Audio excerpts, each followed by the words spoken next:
Hey guys, Dotson Guys here with MarineMax here in Charleston. Wanted to show you guys a new 195 Sportfish from Scout Boats that just arrived for a customer of ours who has been looking forward to this big day.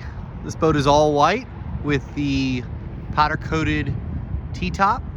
Got the Yamaha 150 upgrade as well as the trim tabs from Malenco.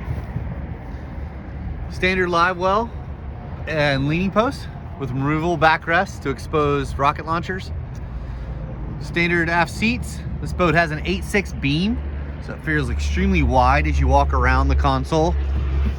You can see that width there. Did the Fusion stereo system. Glove box with charging ports down below. Our standard Lumar steering wheel and tiltable helm. Dual batteries are standard on this particular vessel. You have the ability to put the head down to the console. Big bow filler, as well as this customer opted to have the forward seating backrest.